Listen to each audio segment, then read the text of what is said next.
والسلام علیہ وعلی آلہ وعلی اصحابہ ومن اہتدی بہدیہ واستنى بسنتہ الی یوم الدین وبعد۔ اللہ کے فضل و کرم سے عقیدہ واسطیہ کی شرح آپ لوگوں کے سامنے ہر ہفتے عشاء کی نماز کے بعد کی جاتی ہے۔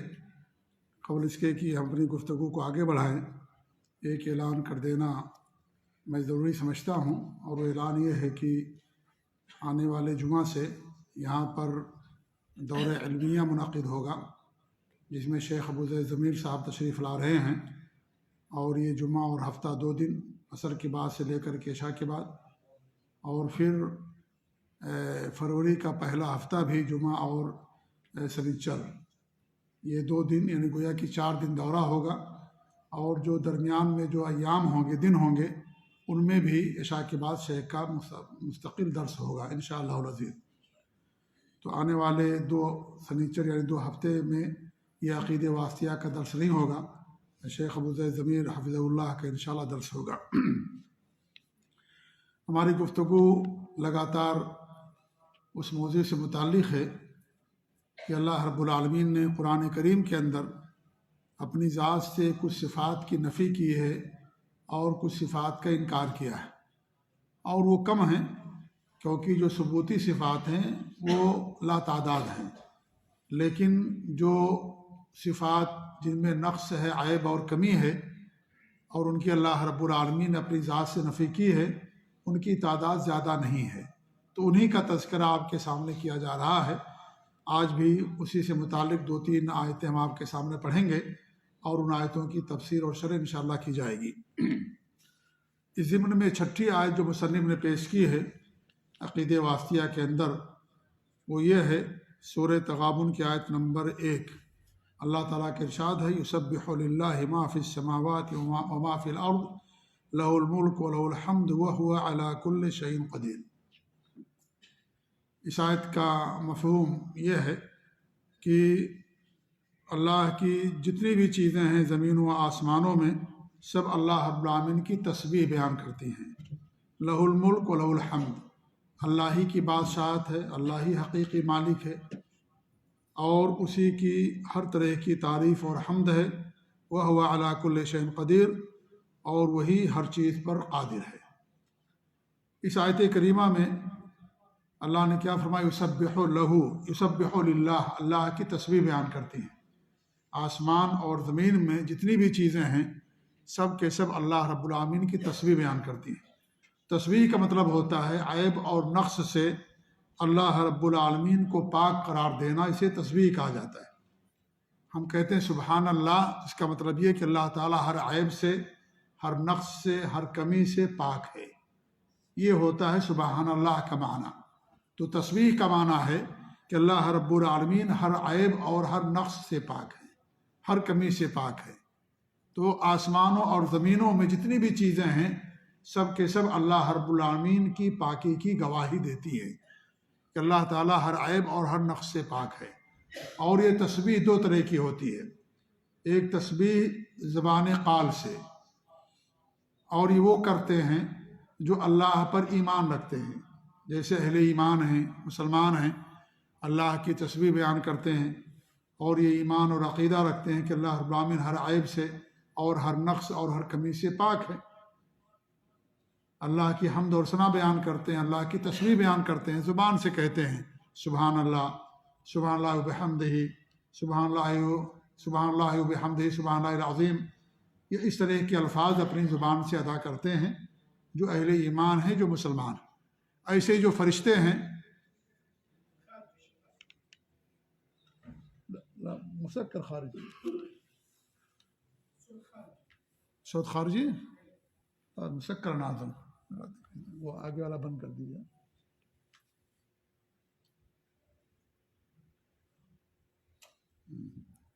جزاک اللہ خیر شیخ۔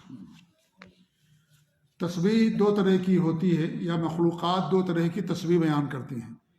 ایک زبان قال سے، جیسا کہ میں نے کہا، یعنی اپنی زبان سے ادا کرتی ہیں، اور یہ اہل ایمان مسلمان لوگ ہیں۔ اسی طریقے سے اللہ تعالیٰ کے فرشتے، اللہ کے فرشتے بھی اللہ رب العالمین کی حمد و ثنا بیان کرتے ہیں، اور زبان قال سے، اللہ رب العالمین کی نافرمانی نہیں کرتے، اللہ تعالیٰ جو کہتا ہے وہ کرتے ہیں۔ تو یہ ہو گیا زبان سے یا اللہ رب العالمین کی تسبیح بیان کرنا۔ اور کچھ مخلوقات ایسی ہیں جو زبان حال سے اللہ کی تسبیح بیان کرتی ہیں، لیکن ہمیں ان کی تسبیح کا طریقہ نہیں معلوم ہے، نہ ہم سمجھ پاتے ہیں۔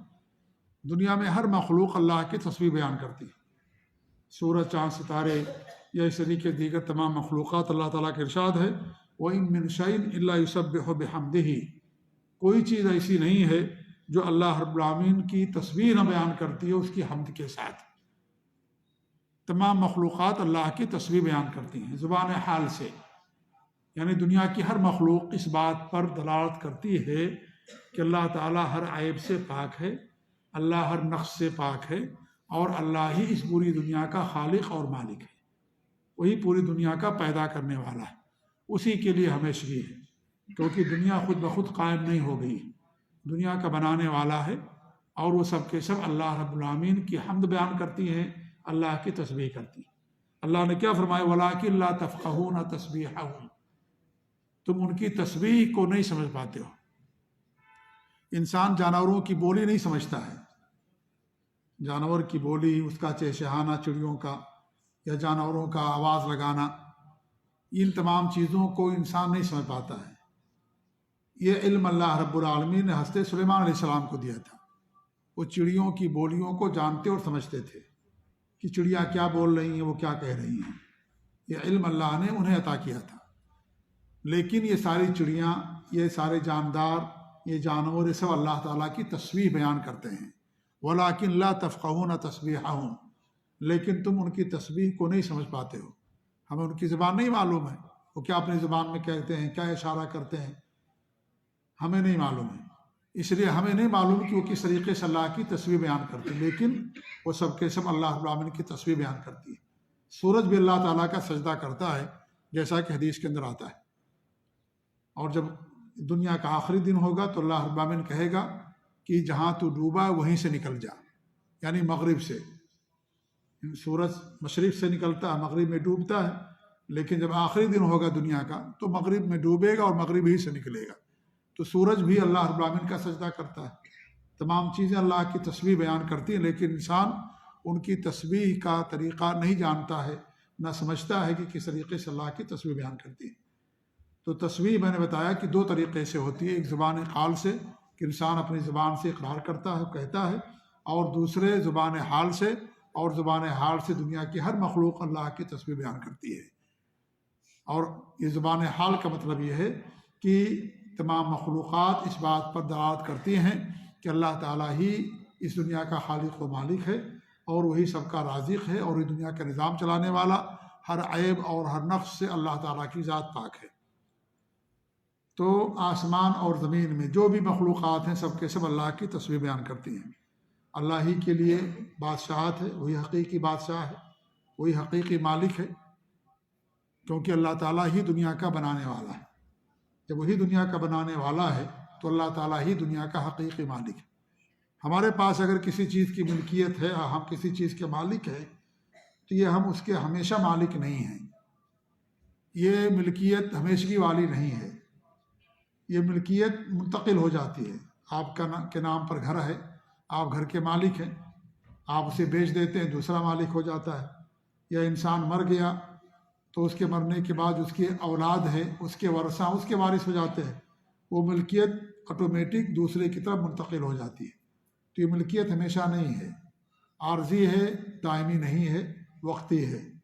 انسان اسے بیچ دیتا ہے یا مرنے کے بعد دوسروں کی وراثت میں انسان کی ملکیت چلی جاتی ہے، لیکن اللہ تعالیٰ ہی پوری کائنات کا حقیقی مالک ہے، وہی بادشاہ، وَلَهُ الْحَمْدُ، لہذا اسی کے لیے حقیقی حمد ہے، کیونکہ دنیا میں جو بھی نعمتیں کسی کے پاس ہیں وہ اللہ تعالیٰ کی طرف سے ہیں۔ وَمَا بِكُم مِّن نِّعْمَةٍ فَمِنَ اللَّهِ، جیسا کہ اللہ فرماتا ہے تمہارے ساتھ جو بھی نعمت ہے اللہ تعالیٰ کی دی ہوئی ہے۔ تو جب اللہ تعالیٰ ہی دینے والا ہے تو وہی تعریف کا مستحق بھی ہے، وہی حمد کا سزاوار بھی ہے، لہذا حقیقی مالک وہی ہے، اور تمام حمد اور تمام بڑائی کا مستحق اللہ تعالیٰ ہی ہے، کیونکہ وہی دینے والا ہے یا وہی مسبب الاسباب ہے۔ یا تو اللہ تعالیٰ ڈائریکٹ دیتا ہے کسی کو، یا تو اللہ رب العالمین کسی کو کسی کے ذریعے دیتا ہے، لیکن دینے والا اللہ رب العالمین ہی ہے، وہی سبب بنانے والا، وہی سبب پیدا کرنے والا۔ لہذا جب تمام چیزیں اسی کی طرف سے ملتی ہیں، یا تو ڈائریکٹ ملتی ہیں یا تو کسی کے واسطے سے، تو ظاہر بات ہے وہی حقیقی مستحق ہے کہ اسی کی تعریف کی جائے، اسی کی حمد بیان کی جائے، اور وہی ہر چیز پر قادر ہے۔ کوئی ایسی مخلوق نہیں ہے جو دنیا کی میں کہ ہر چیز پر قادر ہو۔ یہ صفت اللہ رب العالمین کی ہے کہ اللہ تعالیٰ ہی ہر چیز پر قادر ہے، اللہ کے علاوہ کوئی ہر چیز پر قادر نہیں ہے۔ اگر کسی کو کسی چیز میں قدرت حاصل ہے تو یہ سب پر نہیں ہے، کچھ لوگوں پر ہے، کچھ چیزوں پر ہے، اور یہ قدرت بھی اللہ تعالیٰ کی دی ہوئی ہے۔ ہم بات کرنے پر اللہ نے ہمیں قدرت دی ہے تب ہم بات کرتے ہیں۔ زبان بہت سارے انسانوں کے پاس ہوتی ہے، لیکن بہت سارے انسان گونگے ہوتے نہیں، بول پاتے ہیں، کیونکہ اللہ نے اس زبان کو بولنے کی قدرت اور طاقت نہیں دی۔ زبان تو دے دی لیکن بولنے کی طاقت اللہ نہیں دی۔ کچھ لوگ بہرے ہوتے ہیں، نہیں سنتے ہیں، کان ہے ان کے پاس، جیسے ہمارا کان ہے ایسے ہی ان کے پاس کان ہے، لیکن نہیں سن سکتے ہیں، کیونکہ اللہ نے اس کان کو سننے کی طاقت سے محروم کر رکھا ہے، سننے کی طاقت اس کے پاس نہیں ہے۔ یا آنکھیں ہوتی ہیں، انسان نہیں دیکھ پاتا ہے۔ تو انسان کے پاس اگر کچھ قدرت ہے بھی کسی چیز پر تو اللہ تعالیٰ کی دی ہوئی ہے، وہ اللہ رب العالمین کی دی ہوئی ہے۔ اس لیے کبھی بھی انسان کو کسی چیز پر نہیں اترانا چاہیے، غرور اور گھمنڈ نہیں کرنا چاہیے۔ اللہ تعالیٰ دے سکتا ہے تو چھین بھی سکتا ہے، اللہ تعالیٰ اس نعمت سے محروم بھی کر سکتا ہے۔ تو اللہ رب العالمین ہر چیز پر قادر، مارنے پر، جلانے پر، نعمتوں کے دینے پر، نعمتوں کے چھیننے پر، تمام چیزوں پر اللہ رب العالمین قادر۔ بندہ یا انسان ہر چیز پر قادر نہیں ہے، کچھ چیزوں پر سے اللہ نے قدرت دی ہے، کچھ چیزوں پر اسے طاقت حاصل ہے، لیکن وہ اللہ تعالیٰ کی دی ہوئی ہے، اللہ تعالیٰ کی طرف سے ہے۔ اس لیے کبھی بھی بندے کو کسی چیز پر غرور اور گھمنڈ نہیں کرنا چاہیے، نہیں اترانا چاہیے، کیونکہ ہر انسان کے اندر نقص ہے، ہر ایک کے اندر عیب ہے، ہر ایک کے اندر کمی ہے۔ کمال صرف اللہ رب العالمین کے لیے، باقی کسی کے لیے کمال نہیں ہے۔ ہر انسان اسی نطفے سے پیدا ہوا ہے، جس نطفے کے بعد انسان کو غسل کرنا پڑتا ہے۔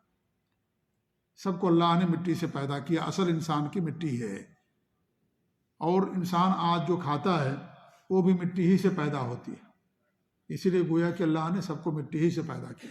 اللہ نے کہا نا کہ ہم نے انسان کو مٹی سے پیدا کیا، تو اس کا دو معنی بیان کیا علماء نے۔ ایک معنی تو یہ کہ اس سے مراد حضرت آدم علیہ السلام ہے، کیونکہ حضرت آدم علیہ السلام کو اللہ نے مٹی سے پیدا کیا۔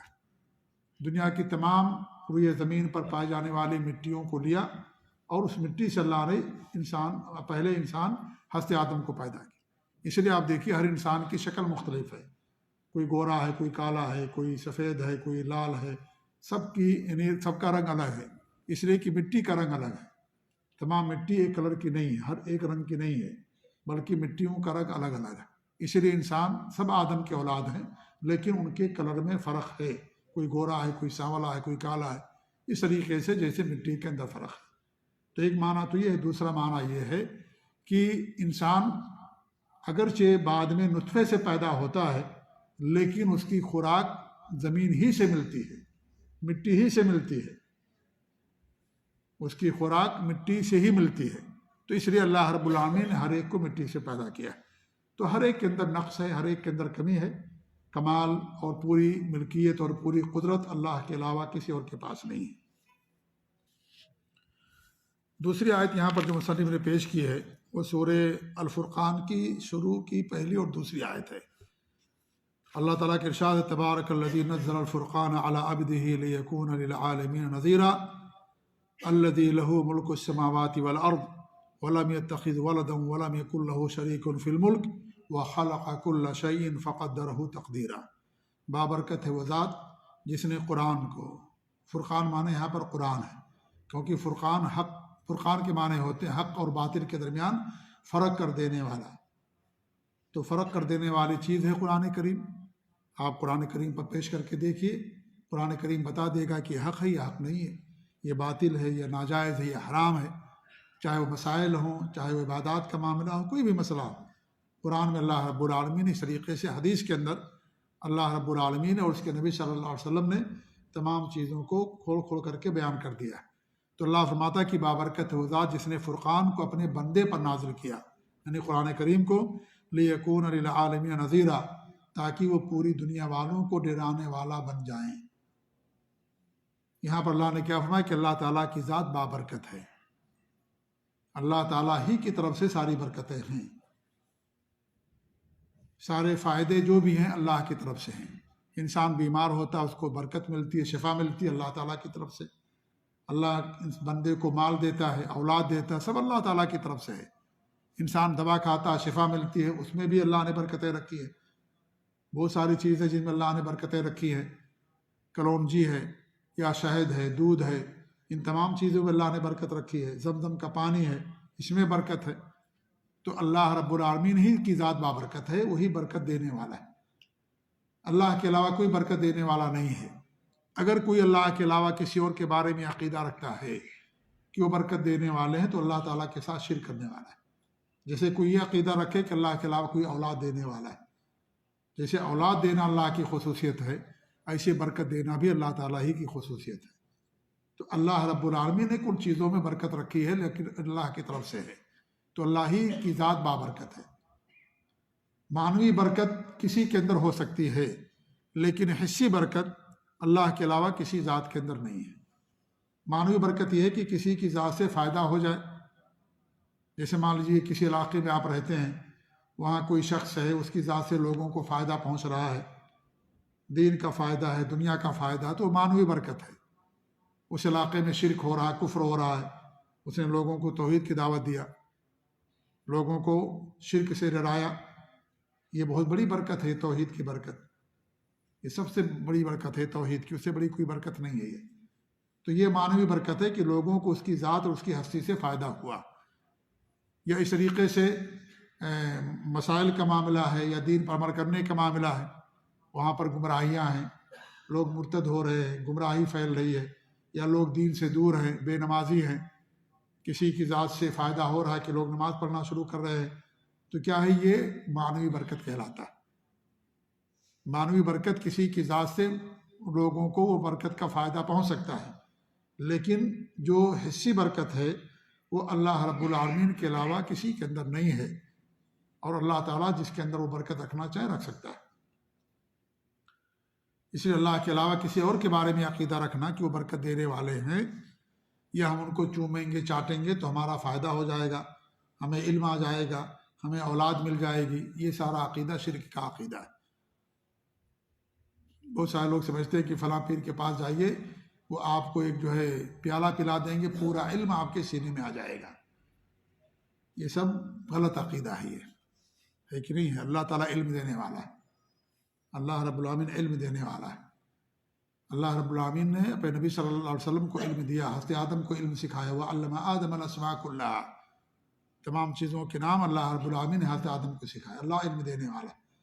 کوئی گھٹی پینے سے یا کیا نام ہے پیالہ پینے سے کوئی عالم نہیں بن جاتا ہے، یہ صوفیوں کے یہاں چیز چلتی ہے جی۔ یہ چیز اگر کوئی ایسا سوچتا ہے تو یہ بالکل غلط عقیدہ ہے۔ یہ انسان دھیرے دھیرے انسان اللہ کے دین کا علم حاصل کرتا ہے۔ ایسی چیز رہی ہے کہ جو ہے آپریشن کر دیا، اس چیز کو نکال دیا، خلاص آپ سے تمام جہالت ختم ہوگی، آپ نے پیالہ پی لیا اور آپ بڑے عالم دین بن گئے۔ ایسا اگر ہوتا تو علماء نے اتنی محنت نہ کی ہوتی۔ صحابہ کتنی محنتیں کرتے تھے، نبی کے پاس آتے تھے ایک ایک حدیث سیکھنے کے لیے۔ ہمارے نبی نے کسی صحابی کو پیالہ نہیں پلایا کہ تمام حدیث کا علم ان کو ہو گیا، کہ پلایا کسی کو۔ حضرت عمر رضی اللہ عنہ فرماتے ہیں کہ ہمارے پڑوسی تھے، ہم نے باری طے کر رکھی تھی، ایک دن وہ جائیں گے اللہ کے رسول کی مجلس میں، ایک دن میں جاؤں گا۔ جس دن میں جاؤں گا آپ کو ان کو ساری حدیثیں بتاؤں گا کہ ہمارے نبی نے یہ فرمایا۔ جو وہ جائیں گے وہ آئیں گے تو ہمیں بتائیں گے کہ ہمارے نبی نے آج یہ ہمیں فرمایا، یہ ساری حدیثیں مجھے سنائیں گے۔ نبی نے تو پیالہ نہیں پلا دیا ان کو کہ پیالہ پی لو سارے کے سارے، تمام حدیثیں سب کو معلوم ہو جائے، سب کو دین کا علم ہو جائے، ایسا تو نبی نے نہیں کیا۔ اور آج پیر فقیر پیالہ پلاتے ہیں۔ سب سے زیادہ حدیثوں کا علم ابو ہریرہ کے پاس تھا۔ اگر ایسا ہوتا تمام صحابہ کو تمام حدیثیں معلوم ہوتی، سب علم میں برابر ہوتے، حدیث کی یاد کرنے میں برابر ہوتے، لیکن ایسا نہیں تھا۔ تو یہ جو صوفیاں ہیں، گمراہ لوگ ہیں، وہ اس طرح کا عقیدہ رکھتے ہیں۔ وہ لوگ ایسی باتیں کرتے ہیں کہ پیالہ پی لیجیے خلاص پورا علم آ جائے گا، سینے سے ملا دیجیے اپنے سینے کو پورا علم ان کے سینے کا آپ کے سینے کے اندر آ جائے گا، ٹرانسفر ہو جائے گا۔ ایسی نہیں چیزیں ہیں باقاعدہ، صوفیوں کی یہاں پڑھیے ان کی کتابیں، آج بھی لوگ ایسے ہیں عقیدے میں، جی ہاں یہ عقیدہ رکھتے ہیں کہ جو ہے سینے سے سینہ علم آ جاتا ہے۔ تو یہ سب غلط اور خرافات ہے، یہ اس کا حقیقت سے اور حق سے کوئی تعلق نہیں ہے، ٹھیک ہے۔ تو اس طریقے سے برکت دینے والا اللہ رب العالمین کی ذات ہے۔ اللہ نے کچھ چیزوں میں برکت رکھی ہے، اللہ تعالیٰ چاہے تو چھین لے، اس سے برکت نہ ہو۔ دوا کھاتے ہیں، کبھی آپ کو اس سے شفا ملتی، کبھی نہیں ملتی، اللہ نے چھین لیا شفا، اللہ نے برکت چھین لی اس کے اندر۔ شادی کرتے ہیں، کسی کو اولاد ہوتی، کسی کو نہیں ہوتی، اللہ نے نہیں دیا ان کو اولاد، حالانکہ سبب پایا گیا، دونوں میاں بیوی ملتے ہیں، دوا بھی کراتے ہیں، لیکن اللہ نے اولاد نہیں دی، اللہ کی طرف سے اللہ نہیں دی، اللہ کی مرضی۔ تو اللہ برکت دینے والا، اللہ اولاد دینے والا ہے، تو اللہ کی ذات بابرکت ہے، وہی برکت دینے والی۔ فرقان میں نے کہا کہ قرآن، کیونکہ حق اور باطل کے درمیان تمیز کرنے والی چیز ہے قرآن کریم، اور فاروق کے معنی بھی ہوتے ہیں فرق کر دینے والا، اس لیے عمر رضی اللہ عنہ کا لقب تھا فاروق۔ اللہ عبدہ، اپنے بندے پر، اللہ رب العالمین نے فرمایا اپنے بندے کون مراد ہے؟ نبی صلی اللہ علیہ وسلم۔ جو بندہ جتنا زیادہ اللہ رب العالمین کی عبادت کرنے والا ہوگا، اتنا بندہ اتنا ہی زیادہ اللہ تعالیٰ کے یہاں معزز اور مکرم ہوگا۔ ان اکرمکم عند اللہ اتقاکم، انسان کا عروج اللہ کی بندگی میں ہے۔ انسان جتنا اللہ تعالیٰ کی عبادت کرے گا، جتنا زیادہ متقی پرہیزگار ہوگا، اس بندے کا اتنا زیادہ اللہ تعالیٰ کے یہاں مقام بلند ہوگا۔ اللہ رب العالمین نے اپنے نبی کو عبد سے تعبیر کیا، عبد ہمارے بندے، ہمارے غلام، سب اللہ تعالیٰ کے بندے، اللہ کے غلام، کوئی نبی کا غلام نہیں ہے، اللہ تعالیٰ کے سب غلام۔ اسی لیے اللہ رب العالمین نے قرآن کی بہت بیشتر مقامات پر جہاں اللہ نے مشرکین کو چیلنج کیا کہ اس قرآن جیسا ایک صورت لے کر کے آؤ، تو وہاں پر بھی اللہ رب العالمین نے کیا فرمایا؟ عبد سے تعبیر کیا۔ وَإِن كُنتُمْ فِي رَيْبٍ مِّمَّا نَزَّلْنَا عَلَىٰ عَبْدِنَا فَأْتُوا بِسُورَةٍ مِّن مِّثْلِهِ، اگر تمہیں شک ہے کہ جو کچھ ہم نے اپنے بندے پر نازل کیا ہے تو لاؤ جیسی ایک صورت لا کر کے پیش کر دو۔ وہاں بھی اللہ نے اپنے نبی کو عبد سے تعبیر کیا، کیونکہ جتنا بندہ اللہ کے قریب ہوگا، جتنی زیادہ بندگی اور عبادت کرنے والا ہوگا، وہ بندہ اتنا ہی زیادہ اللہ کی نظر میں معزز اور مکرم ہوگا۔ اسرا کرایا اللہ رب العالمین نے، وہاں پر اللہ نے کیا فرمایا؟ سبحان الذی اسری بعبدہ، اللہ کی ذات پاک ہے جس نے اپنے بندے کو اسرا کرایا۔ ہم کلمہ پڑھتے ہیں اشہد ان لا الہ الا اللہ واشہد ان محمدا عبدہ ورسولہ۔ جتنا زیادہ انسان کے اندر بندگی ہوگی، نیکی ہوگی، عبادت ہوگی، اتنا زیادہ اللہ کے ہاں وہ معزز اور مکرم ہوگا۔ ہم سب اللہ تعالیٰ کے بندے ہیں، ہمارے نبی بھی اللہ کے بندے، اللہ کے غلام تھے، لیکن ساتھ ہی ساتھ اللہ کے نبی اور رسول بھی تھے۔ آج بہت سارے لوگ یہ ماننے کے لیے تیار نہیں ہیں نبی کریم صلی اللہ علیہ وسلم کے بارے میں، کہتے ہیں نبی کی توہین ہو جاتی ہے۔ نبی کی توہین نہیں ہے، یہ انسان کا کمال اسی میں ہے کہ جتنا زیادہ اللہ کی بندگی کرنے والا ہوگا، اتنا ہی زیادہ اسے اللہ تعالیٰ اونچا مقام عطا کرے گا۔ اس لیے ہمارے نبی صلی اللہ علیہ وسلم اللہ کتنی بات کرتے تھے، پاؤں کے اندر ورم آ جاتا تھا، کہا کرتے تھے کہ کیا میں اللہ کا شکر گزار بندہ نہ بنوں؟ تو انسان اللہ کا بندہ ہے، اللہ رب العالمین کا غلام ہے۔ تو اللہ رب العالمین نے اپنے بندے پر اس قرآن کریم کو نازل فرمایا۔ کہاں سے نازل کیا؟ جو چیز نازل ہوتی کہاں سے نازل ہوتی؟ نیچے سے یا اوپر سے؟ اوپر سے۔ اس میں بھی دلیل ہے کہ اللہ تعالیٰ کی ذات عرش پر ہے، اوپر ہے، اللہ نے اوپر سے قرآن نازل کیا۔ جبریل امین اوپر سے آتے تھے، ہے کہ نہیں ہے؟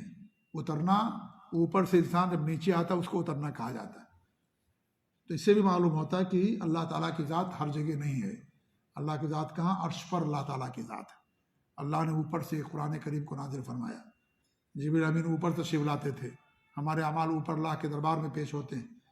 ہمارے نبی صلی اللہ علیہ وسلم کی معراج ہوئی تو آپ اوپر گئے، یہیں زمین میں تھے، اللہ تعالیٰ سے ہی ملاقات کر لی؟ نہیں، اوپر گئے، اسراء اور معراج کا واقعہ پیش آیا۔ تو اگر اللہ تعالیٰ ہر جگہ ہے تو پھر معراج کا واقعہ کیوں پیش آیا؟ آپ کو اوپر جانے کی کیا ضرورت تھی جب اللہ تعالیٰ ہر جگہ ہے؟ اللہ ہر جگہ نہیں، یہ شرک کا عقیدہ، کفر کا عقیدہ ہے، اسے توبہ کیجیے، ورنہ انسان جو ہے گمراہی میں رہے گا اگر اس عقیدے سے توبہ نہیں کرتا ہے۔ امام ابن تیمیہ فرماتے ہیں قرآن و حدیث کے اندر 1000 سے زیادہ دلیل ہے اس بات کی کہ اللہ تعالیٰ عرش پر جلوہ افروز ہے۔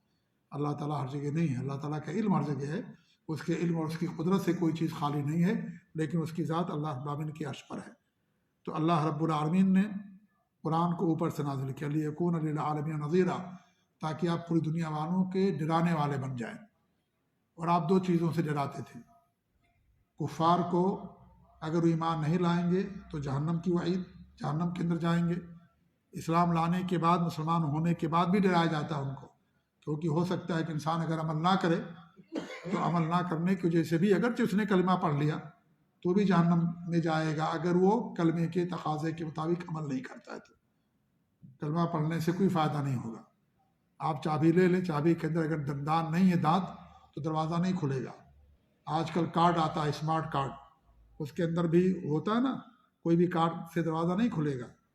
تو اسی لیے کلمہ سے فائدہ اس وقت ہوگا جب انسان اس کے تقاضوں کے مطابق عمل کرے گا، اور اس کا سب سے پہلا تقاضا ہے کہ انسان اللہ تعالیٰ کے ساتھ شرک نہ کرے، صرف اللہ تعالیٰ کی بات کرے، خالص توحید پر قائم رہے، اللہ تعالیٰ کے ساتھ شرک نہ کرے، کیونکہ شرک کرنے والوں کے لیے مغفرت نہیں ہے۔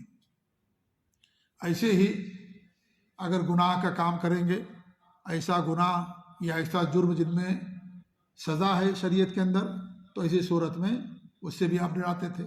جیسے چوری کریں گے تو ہاتھ کاٹے جائیں گے، شراب پئیں گے تو آپ پر کوڑے لگیں گے، زنا کریں گے شادی شدہ رجم کیا جائے گا، اگر غیر شادی شدہ ہیں تو پتھر مارے جائیں گے۔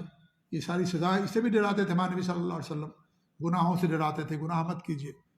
تو آپ ساری انسانیت کے لیے، سب کے لیے ڈرانے والا بنا کر کے اللہ رب العالمین نے آپ کو بنا کر بھیجا۔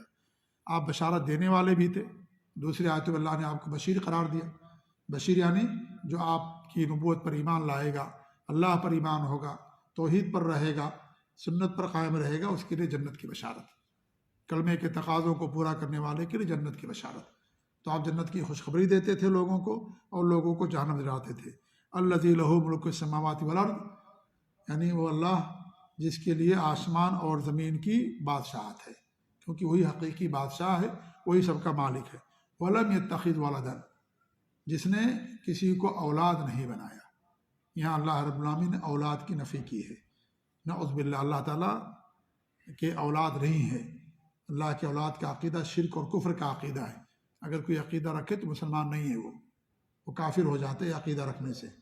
اللہ کسی کا محتاج نہیں ہے، اور اللہ تعالیٰ اگر اولاد ہے نعوذ باللہ تو اللہ کا جز ہو گیا، اللہ کا حصہ ہو گیا، نعوذ باللہ من ذالک۔ لہٰذا اس طرح کا عقیدہ رکھنا کفر اور شرک کا عقیدہ۔ یہودی یا نصارہ جو کافر ہے، اس کے بہت سارے وجوہات ہیں، ان میں سے ایک یہ بھی ہے کہ اللہ تعالیٰ کے لیے اولاد مانتے ہیں، عزیر کو اللہ کا بیٹا مانتے ہیں، عیسیٰ علیہ السلام کو اللہ کا بیٹا مانتے ہیں نصارہ، فرشتوں کو اللہ کی بیٹیاں مانتے تھے مکہ کے مشرکین۔ تو اللہ رب العالمین نے ان کی اس بدعقیدگی کی نفی کی کہ نعوذ باللہ، اللہ رب العالمین کے لڑکا نہیں ہے، اللہ کی بیوی نہیں ہے۔ اللہ کی اگر بیوی ہے، اولاد ہے، تو گویا کہ اللہ کی بیوی ہے، اور گویا کہ اللہ تعالیٰ بیوی کا محتاج ہے نعوذ باللہ۔ اور جب محتاج ہے تو اس کے لیے کمال کہاں ہوا؟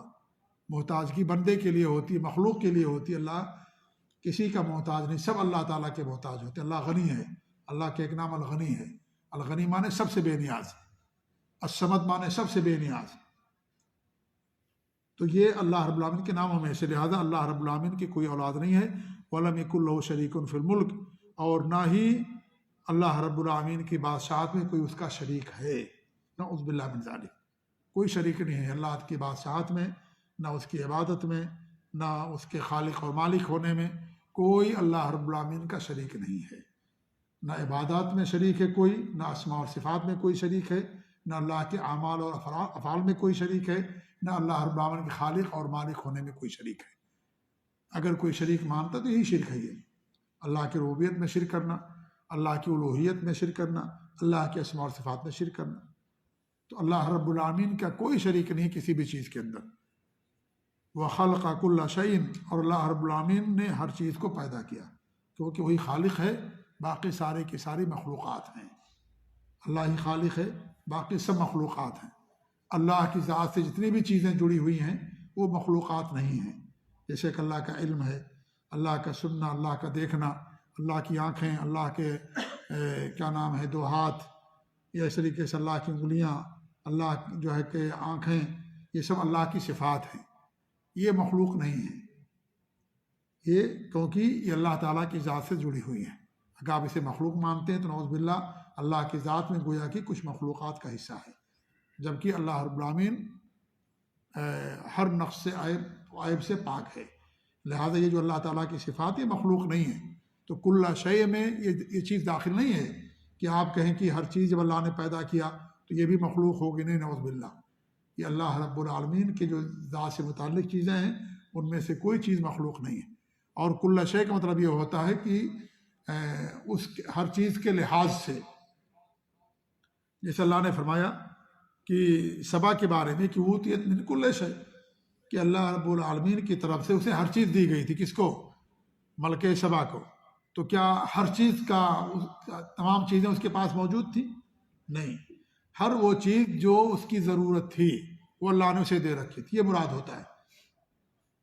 ورنہ پوری دنیا پر اس کی بادشاہت نہیں تھی، وہ چڑیوں کی بولیوں کو نہیں سمجھتی تھی، اس کے پاس بہت بڑی فوج اور طاقت بھی نہیں تھی، تو اس کے پاس ہر چیز نہیں تھی۔ حالانکہ اللہ نے کیا فرمایا کہ اسے ہر چیز دی گئی۔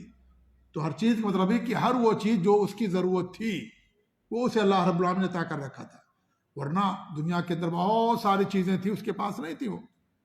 اس طریقے سے اللہ نے فرمایا قوم کے بارے میں کہ جب آندھی آئی تو آندھی ہر چیز کو ملیا میٹ کر رہی تھی، ہر چیز کو۔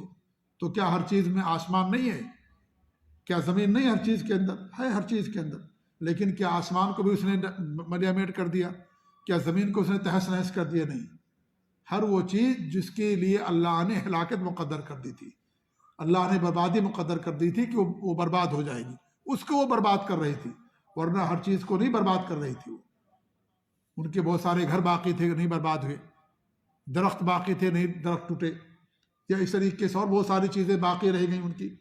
تو اللہ نے ہر چیز کو نہیں توڑا، جو ہوا بھیجی یا آندھی بھیجی، ہر وہ چیز جس کے لیے اللہ نے مقدر لکھ دی تھی، تباہی اور بربادی مقدر کر دی تھی، اس کو اس ہوا میں برباد کر دیا، اسے ہوا نے تباہ کر دیا۔ تو یہ معنی مراد لیا جاتا ہے۔ تو یہ عربی زبان کا ایک اسلوب ہے، عربی زبان کا اسلوب ہے۔ آپ کسی کی بات کریں بھائی ان کے پاس تو ہر چیز موجود ہے، کہتے ہیں کہ نہیں کہتے ہیں؟ کوئی بہت مالدار انسان ہے، آپ جیسے مان لیجئے دنیا کا سب سے جو مالدار انسان ہے، آپ کہتے ہیں اس کے پاس کس چیز کی کمی ہے؟ کہتے ہیں کہ نہیں انسان؟ تو کیا اس کے پاس کمی نہیں ہوتی ہے؟ بہت ساری چیزوں کی کمی ہوتی ہے اس کے پاس، آپ گنیں گے تو کیلکولیٹر میں نہیں آئے گا کتنی چیزوں کی کمی اس کے پاس ہے۔ لیکن انسان کہہ دیتا کہ بھئی ان کے پاس کس چیز کی کمی ہے؟ ان کے پاس ہر چیز موجود ہے، ہر چیز موجود نہیں ہے اس کے پاس۔ جی، تو یہ ایک زبان ہے، ایک اصطلاح یا یہ زبان ہوتی ہے کہ انسان اس طرح کے الفاظ استعمال کرتا ہے۔ اس کا مطلب یہ نہیں کہ اگر آپ کسی کے بارے میں کہہ دیں کہ ان کو کس چیز کی کمی ہے تو خلاص دنیا کی تمام چیزیں آ گئی ان کے پاس، اب کوئی کمی نہیں رہ گئی۔ ایک ہی بیوی ہے، 4 بیویاں نہیں ہوئیں ابھی اس کے پاس، لیکن وہ بھی کمی ہے کہ نہیں کمی ہے اس کے پاس؟ ہے کہ نہیں کمی؟ وہ بھی مال کے پیچھے بھی بھاگ رہا اور مال چاہیے ہمیں، وہ بھی کہتا ابھی ہمارے پاس کمی ہے، ابھی ہمارے پاس یہ نہیں، ہمارے پاس یہ نہیں ہے۔ کیا ہر ملک کے اندر اس کے پاس گھر ہے؟ کیا ہر ملک میں جو ہے اس کا راج چلتا ہے، اس کا حکم چلتا؟ نہیں۔ کتنی کمی، اگر کیلکولیٹر اگر گریں گے آپ تو نہیں آئے گا کیلکولیٹر کے اندر، اتنی کمیاں ہوتی انسان کے پاس۔ تو انسان یہ کہہ دیتا ہے، اس کا مطلب وہ مراد نہیں لیا جاتا ہے۔ تو اسی اللہ نے کہا کہ اللہ رب العالمین نے ہر چیز پیدا کی، تو ہر چیز کے اندر ہر چیز شامل نہیں ہے۔ قرآن اللہ تعالیٰ کا کلام ہے، قرآن مخلوق نہیں ہے، اللہ کی صفت ہے یہ، اس اللہ کی صفت مخلوق نہیں ہو سکتی۔ لہذا کہ قرآن بھی مخلوق نہیں، قرآن مخلوق نہیں ہے، قرآن اللہ تعالیٰ کا کلام ہے، کہ اللہ تعالیٰ کی صفت اگر کوئی مخلوق مانتا ہے وہ مسلمان ہی نہیں ہے، وہ کافر ہے۔ وہ اگر کوئی قرآن کو اللہ کی مخلوق مانتا ہے، گویا کہ وہ اللہ تعالیٰ کو مخلوق مانتا ہے، کیونکہ ایک صفت اگر مخلوق ہوگی پوری ذات مخلوق ہو جائے گی۔ ہمارے اندر جو بھی چیزیں سب مخلوق ہیں، ہماری زبان، ہمارا بولنا سب مخلوق ہے۔ اللہ نے ہماری بات کرنا بھی اس کو مخلوق قرار دیا، ہم جو عمل کرتے ہیں وہ بھی مخلوق ہے۔ اللہ فرماتا ہے کہ اللہ خلقکم وما تعملون، اللہ نے تم کو بھی پیدا کیا، جو تم عمل کرتے ہو بھی مخلوق ہے، کیونکہ مخلوق سے جو چیز نکلے گی مخلوق ہی رہے گی، خالق سے جو چیز نکلے گی وہ مخلوق نہیں ہو سکتی ہے۔ اس لیے اللہ کے بارے میں یہ عقیدہ رکھنا کہ قرآن اللہ تعالیٰ کی نعوذ باللہ مخلوق ہے، یہ کفر اور شرک کا عقیدہ ہے۔ اسی کے لیے امام احمد بن حنبل نے رائے لڑی تھی اپنے زمانے میں، امام احمد بن حنبل رحمۃ اللہ علیہ نے ڈٹے رہے، کہا کہ نہیں قرآن مخلوق نہیں ہے۔ یہ مسلمان لوگ کہتے تھے جو اللہ پر ایمان لانے کا دعویٰ رکھتے تھے، جہمیہ جن کو کہا جاتا ہے، وہ کہتے تھے قرآن بھی مخلوق ہے، قرآن کو اللہ نے پیدا کیا، نعوذ باللہ من ذالک۔ جی ہاں، قرآن مخلوق نہیں، قرآن اللہ تعالیٰ کا کلام ہے، اللہ نے آسمان کو نازل کیا ہے۔ جی، وخلق كل شيء، اللہ رب العالمین نے ہر چیز کو پیدا کیا، فقدرہ تقدیرا، اور اللہ رب العالمین نے ہر چیز کا صحیح اندازہ کیا، اور اسی کے مطابق ہر چیز کو اللہ رب العالمین نے چیزیں عطا فرمائیں۔ انسان کو جن چیزوں کی ضرورت ہے اللہ نے اسے وہ چیز دے دی۔ اللہ نے انسان کو اڑنا نہیں سکھایا، کیونکہ انسان کو اڑنے کی ضرورت نہیں ہے۔ چڑیوں کو اللہ نے اڑنا سکھایا۔ یہ اللہ رب العالمین کا اندازہ، یہ مطلب اس کا تقدیر کا، کہ اللہ رب العالمین نے ہر چیز کو اس کے مطابق اللہ رب العالمین نے عطا فرمایا۔ اللہ رب العالمین نے ہر چیز کا صحیح اندازہ کیا۔ جس چیز کی ضرورت ہے اللہ رب العالمین اس کو وہ چیز عطا فرمائی۔ کچھ چیزیں، کچھ انڈے کے ذریعے سے کچھ مخلوقات پیدا ہوتی ہیں، کچھ باقاعدہ نطفے سے پیدا ہوتی ہیں، تو یہ ساری چیزیں اللہ رب العالمین نے ہر مخلوق کے لحاظ سے کس کے لیے کیا مناسب ہے، اللہ رب العالمین وہ چیز اس کے ساتھ رکھی ہے۔ اب آپ کہیں کہ بھائی انسان تو اڑنا نہیں جانتا ہے، چڑیا اڑنا جانتی ہے، تو کیا چڑیا انسان سے افضل ہو جائے گی؟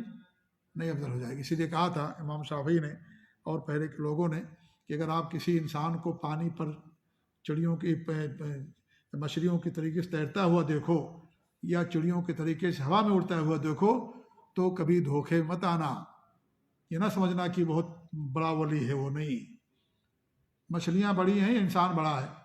مچھلیاں تیرتی ہیں زمین پر، پانی میں۔ انسان بڑا ہے یا چڑیا بڑی ہے؟ کون بڑا ہے؟ انسان بڑا ہے نا، لیکن انسان کو اڑنا نہیں آتا، لہذا وہ کہتے تھے کہ کبھی دھوکے مت آنا کہ کوئی ولی کو دیکھا کہ بھائی زمین وہ ہوا میں اڑ رہا ہے یا اس طریقے سے وہ مچھلی پر پانی پر تیر رہا ہے، تو کبھی بھی اس دھوکے مت آنا، سمجھنا نہیں کہ بڑا ولی ہے وہ، جب تک کہ اس کے اعمال کو قرآن و سنت پر نہیں پیش کر دینا، وہ عمل کیا کرتا ہے وہ، اس وقت تک مت سمجھنا اس کو۔ شیطان بھی انسان کو اڑا سکتا ہے، شیطان مچھلی بن کر کے اپنی پیٹھ پر رکھ کر کے انسان کو جو ہے لے جا سکتا ہے، کوئی مسئلہ نہیں ہے، شیطان کر سکتا ہے ایسا، جی ہاں شیطان ایسا کر سکتا ہے، لہذا کبھی بھی اسے دھوکے مت آنا، آپ سمجھ جانا کہ اس کا عمل کیسا ہے، اس کا عمل کیسا کتاب اللہ اور سنت رسول کے مطابق ہے کہ نہیں ہے۔ اگر ہے تو یہ اس کے لیے اللہ تعالیٰ کی طرف سے کرامت ہو سکتی ہے، اور اگر نہیں ہے تو آپ جان لیجئے کہ وہ شیطان ہے، شیطانوں میں سے ایک شیطان ہے، شیطان کا ولی ہے۔ تو کبھی انسان کو اسے دھوکے میں نہیں آنا چاہیے۔ اللہ رب العالمین نے ہر مخلوق کو اس کے لحاظ سے چیز عطا کی ہے، اس کے لحاظ سے جو اس کی ضرورت ہے، اس کے لحاظ سے اللہ نے اس کو دے دیا۔ چڑیے کو ضرورت تھی اڑنے کی، اللہ نے اس کو اڑنا سکھا دیا۔ ہمیں چلنے کی ضرورت ہے، اللہ نے ہم کو چلنا سکھا دیا۔ انسان چلتا ہے، انسان کو اللہ نے تمام مخلوقات پر، بہت ساری مخلوقات پر اللہ نے اسے تکریم دی، عزت دی، اسے فوقیت عطا فرمائی۔ لہذا ان تمام چیزوں سے جو انسان کے لیے نہیں، اگر کوئی دوسری مخلوق والا کام کرتا ہے تو آپ کو اس سے دھوکے میں نہیں آنا چاہیے کہ آپ سمجھ جائیں کہ بڑا ولی ہو گیا۔ نہیں، ولی وہ ہوگا جتنا زیادہ اللہ کا بندہ ہوگا، اللہ کے قریب ہوگا، دین اور شریعت پر، قرآن و حدیث پر عمل کرنے والا ہوگا، وہ اللہ کا بندہ ہوگا۔ کوئی چڑیا کی طرح سے اڑنے سے جو ہے ولی نہیں ہو جائے گا، یا پانی پر مچھلیوں کے طریقے سے تیرنے سے ولی نہیں ہو جائے گا۔ ولی کب ہوگا؟ جتنا زیادہ قرآن و سنت کے مطابق اس کا عمل ہوگا۔ یہ شیطان کو بھی اللہ نے طاقت دی ہے، اور جنوں کو اللہ نے طاقت دی ہے، مچھلیوں کو طاقت دی ہے، لہذا وہ انسان کے لیے وہ نہیں ہے۔ اگر انسان وہ کرے گا تو اس کے اعمال کو دیکھا جائے کیسا اس کا عمل ہے۔ اگر اس کا عمل کتاب اللہ سنت رسول کے مطابق ہے اور وہ چیز ثابت شدہ ہوگی تب کہا جائے گا کرامت ہے۔ اگر کتاب اللہ سنت رسول کے مطابق اس کا عمل نہیں ہے تو شیطان کا عمل مانا جائے گا۔ تو ان آیتوں میں اللہ رب العالمین نے کچھ چیزوں کی نفی کی ہے۔ ہر عیب سے اللہ پاک ہے، تسبیح کا معنی یہاں اولاد کی نفی کی ہے، ملک اور بادشاہت میں شراکت کی اللہ نفی کی ہے۔ تو یہ سارے جو صفات ہیں اللہ تعالیٰ کی طرف سے نفی کی گئے، انکار کیے گئے ہیں، لہذا ان تمام صفات کے اندر عیب ہے، کمی ہے، اور اللہ رب العالمین تمام چیزوں سے پاک ہے۔ اللہ تعالیٰ دعا کہ اللہ رب العالمین ہمیں عقیدے کا علم سیکھنے اور سکھانے کی توفیق عنایت فرمائے۔ اللہ تعالیٰ ہم سب کو توحید پر قائم رکھے، شرک سے محفوظ رکھے، آمین۔ وصلی اللہ علیہ محمد وعلی آلہ وصحبہ اجمعین، وجزاکم اللہ خیر، والسلام علیکم ورحمۃ اللہ وبرکاتہ۔